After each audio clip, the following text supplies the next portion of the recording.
mengajukan buku cetak di perpustakaan. Oke, Bu.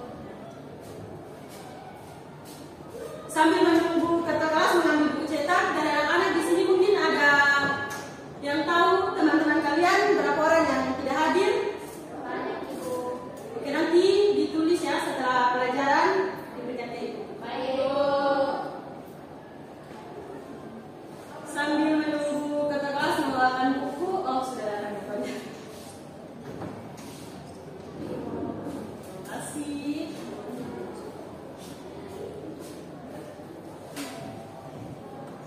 Oke, kalau Ibu yang masuk di kelas ini berarti anak-anak sudah tahu kita akan mempelajari mata pelajaran apa yang akan kita pelajari hari ini. Biologi. Oke, hebat sekali tangannya ya. Oke, Ibu minta kalian mungkin bisa mengajukan tangan kalian ke depan. Mungkin kalian bisa melakukan pergerakan pada pergelangan tangan. Oke, semuanya bisa menggerakkan kan? Bisa. Nah, menurut kalian apa yang menyebabkan pergelangan tangan kalian itu bisa bergerak? Karena ada sendi. Karena ada apa? Sendi. Oke. Nah, kalau begitu, menurut kalian sendi itu ada pada bagian tubuh di bagian mana saja? Pergelangan tangan, siku, bahu, lutut, pergelangan kaki, dan tulang belakang. Oh, hebat. Oke. Jadi tujuan pembelajaran kita pada hari ini yaitu dapat mengetahui apa itu sendi, dan yang kedua kita dapat melihat apa saja macam-macam dari sendi. Oke, untuk lebih jelasnya kita masuk ke materi kita pada hari ini yang sudah dibuat dalam bentuk PowerPoint. Nah, persendian manusia. Oke, jadi sendi merupakan hubungan antar tulang sehingga tulang dapat digerakkan. Hubungan tulang disebut persendian atau artikulasi. Nah, jadi berdasarkan yang sudah kalian jawab tadi dari pertanyaan awal, adanya sendi itu untuk menggerakkan Tulang. Oke. Nah, jadi sendi ini memiliki komponen-komponen. Nah, komponen penunjang dari sendi ini mungkin minta salah seorang untuk membacakan yang sudah terpapar di slide. Silakan. Yang pertama ada kapsula sendi, adalah lapisan berserabut yang melapisi sendi. Di bagian dalamnya terdapat rongga. Yang kedua ada ligamen atau ligamentum, adalah jaringan berbentuk pita yang tersusun dari serabut-serabut liat yang mengikat tulang satu dengan tulang yang lain pada sendi. Yang ketiga ada tulang rawan hialin atau kartilago hialin, adalah jaringan tulang rawan yang menutupi kedua ujung tulang, berguna untuk menjaga benturan. Dan yang terakhir ada cairan sinoval, adalah cairan pelumas pada kapsula sendi. Oke, nah, jadi seperti yang sudah dipaparkan oleh teman kalian di sini, komponen penunjang sendi ini terdapat 4, yaitu yang pertama kapsula sendi. Nah, kapsula sendi sendiri ini adalah lapisan serabut yang melapisi sendi. Di bagian dalamnya terdapat rongga. Jadi untuk persendian itu kapsula sendi itu yang membungkus. Nah, di dalam kapsula sendi sendiri itu terdapat rongga. Kemudian yang kedua yaitu ligamen atau ligamentum, adalah jaringan berbentuk pita yang tersusun dari serabut-serabut liat yang mengikat tulang satu dengan tulang lain pada sendi. Nah, jadi ligamen inilah yang berfungsi untuk mengikat antar tulang itu. Dan yang ketiga yaitu tulang rawan hialin atau kartilago hialin. Nah, jadi tulang rawan hialin atau kartilago hialin ini adalah jaringan tulang rawan yang menutupi kedua ujung tulang, di mana berguna untuk menjaga benturan. Jadi tulang rawan hialin ini berada pada ujung-ujung tulang. Kemudian yang keempat itu adalah cairan sinovial. Nah, cairan sinovial ini adalah cairan pelumas pada kapsula sendi. Jadi seperti yang sudah tampak pada gambar ini, jadi cairan jaringan sinovial ini sebagai pelumas, karena tulang dan tulang itu apabila direkatkan, jika tidak ada pelumas maka tidak bisa bergerak. Contohnya kalau pada besi saja, kalau sudah karat itu kan harus ada bantuan oli. Jadi begitu pula pada tulang-tulang. Oke, selanjutnya ada jenis-jenis sendi. Nah, jenis-jenis sendi di sini dibagi menjadi 3. Ibu minta seorang untuk menyebutkannya. Pertama ada sendi mati atau sinartrosis, yang kedua ada sendi kaku atau ampiartrosis, dan yang ketiga ada sendi gerak atau diartrosis. Oke, benar sekali. Nah, jadi ada sendi mati atau sinartrosis, kemudian ada sendi kaku ampiartrosis, dan sendi gerak atau diartrosis. Oke, yang pertama itu adalah sendi mati atau sinartrosis.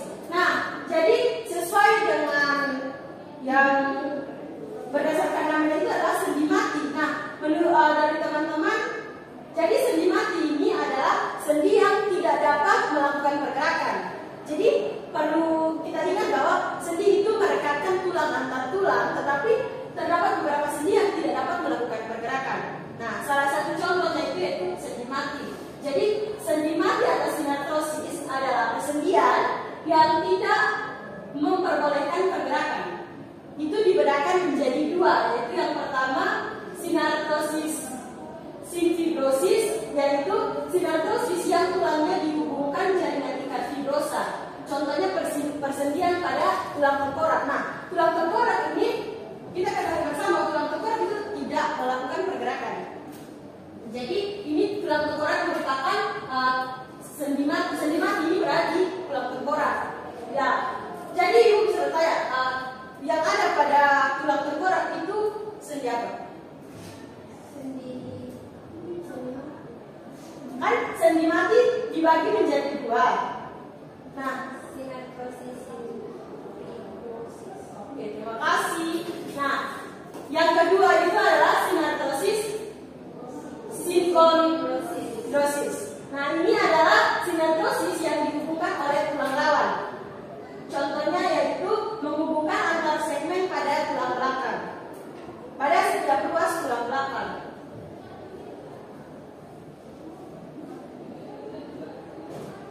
Oke, yang selanjutnya yaitu sendi kaku atau ampiartrosis. Nah, sendi kaku ini adalah persendian yang dihubungkan oleh jaringan tulang rawan sehingga memungkinkan terjadinya sedikit gerak. Jadi pengaruh jenis tulang yang ada pada persendian itu memungkinkan adanya gerak atau juga tidak. Sedangkan jika pada sendi mati tadi itu tidak bisa melakukan pergerakan, namun pada sendi kaku ini dia adanya tulang rawan sehingga memungkinkan gerakan. Namun gerakan itu terjadi dalam gerakan itu sedikit saja. Jadi sendi kaku atau ampiartrosis ini dibagi menjadi 2, yaitu yang pertama syndesmosis. Itu adalah tulang yang dihubungkan oleh jaringan ikat serabut dan juga ligamen. Nah, contohnya itu pada persendian antara fibula dan tibia. Kemudian yang kedua yaitu simfisis. Nah, simfisis ini adalah persendian di mana tulang yang dihubungkan oleh jaringan tulang rawan yang berbentuk seperti cakram. Contohnya hubungan antara ruas-ruas tulang belakang. Jadi dia berbentuk seperti cakram, berbentuk bulat ya, kalau cakram. Oke, yang ini contoh yang tampak pada gambar. Ini tulang simfisis. Nah, yang berikut ada yang ketiga itu adalah sendi gerak atau diartrosis. Nah, diartrosis ini adalah persendian yang memungkinkan terjadinya gerak sesuai dengan namanya itu. Jadi diartrosis ini dibagi menjadi 5. Oleh karena itu, ibu meminta untuk anak-anak mungkin bisa mencari definisi dari kelima sendi ini. Mungkin bisa diambil buku cetak ke kelas, bisa membagikan kepada teman-teman. Oke, Ibu beri waktu 10 menit untuk kalian mengerjakannya.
Oke, karena waktu mengerjakannya sudah selesai. Di sini Ibu minta satu orang maju ke depan untuk memaparkan hasil kerjanya. Silakan.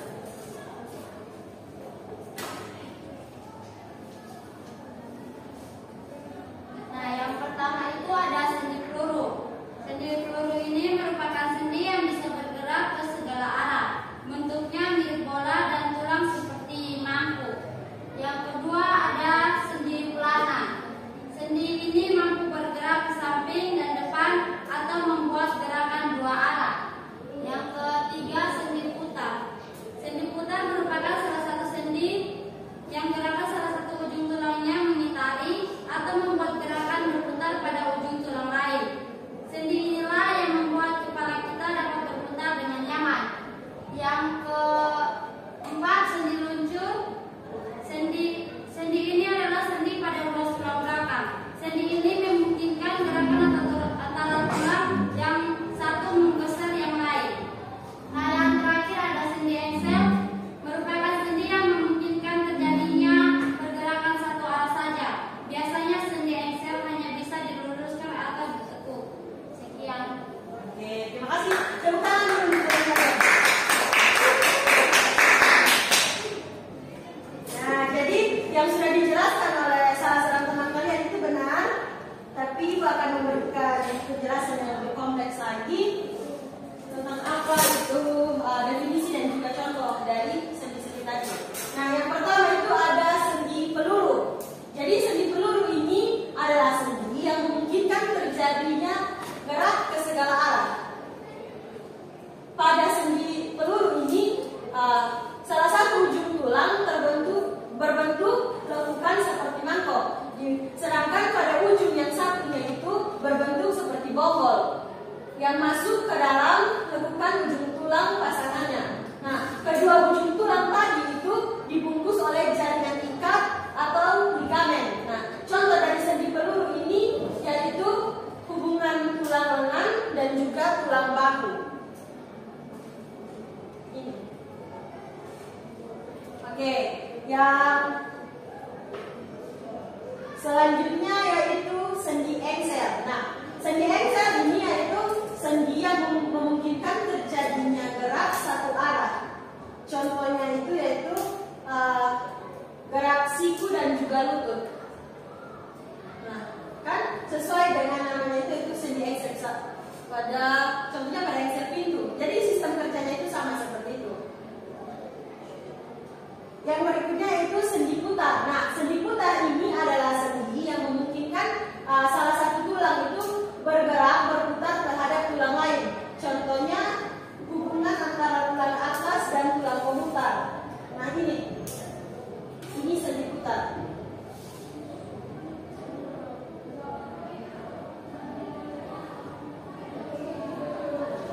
Yang berikutnya itu sendi geser.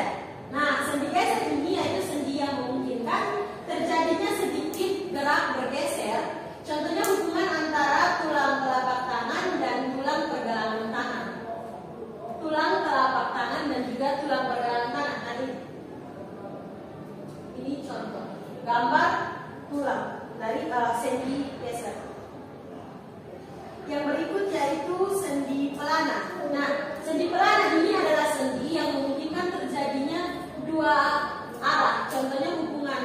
tulang ibu jari dan tulang telapak tangan. Jadi dia dua arah. Coba kalian gerak tangan, tulang ibu jari dan juga ini jari. Dan juga telapak tangan. Jadi dia hanya memungkinkan terjadinya gerak dua arah. Oke, jadi sekian pembelajaran kita hari ini tentang persendian. Sekali lagi, Ibu ingin memberikan kesimpulan, tetapi sebelum Ibu memberikan kesimpulan, mungkin Ibu meminta salah satu dari kalian untuk memberikan kesimpulan apa dari materi yang sudah Ibu jelaskan ini. Mungkin salah seorang bisa maju ke depan.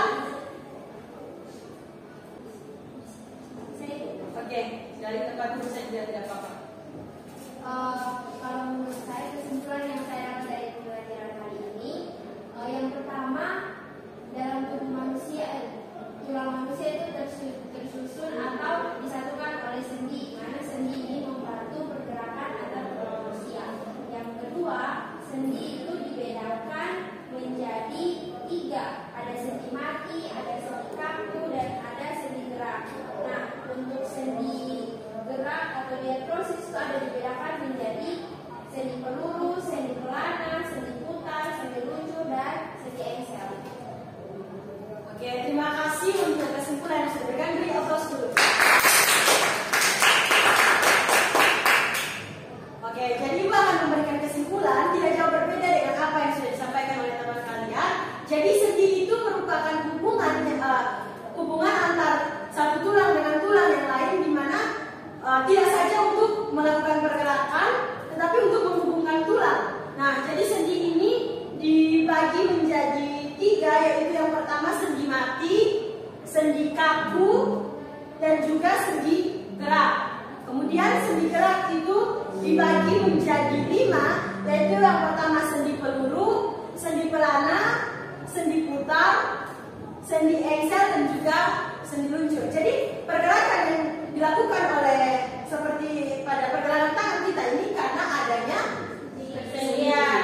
Oke, terima kasih kesediaan yang hari ini. Untuk tugas sudah dikirim ke grup WA. Nanti untuk waktu pengumpulannya dikumpul minggu depan sebelum kita memulai pelajaran yang baru. Oke, jadi setelah kita mengambil kesimpulan untuk hari ini, terima kasih untuk kesediaan anak-anak sudah mengikuti pembelajaran dengan baik. Mungkin Ibu minta salah seorang untuk memberikan refleksi terkait dengan pembelajaran yang sudah kita laksanakan pada hari ini. Silakan, mungkin bisa maju ke depan saja mewakili teman-teman yang lain.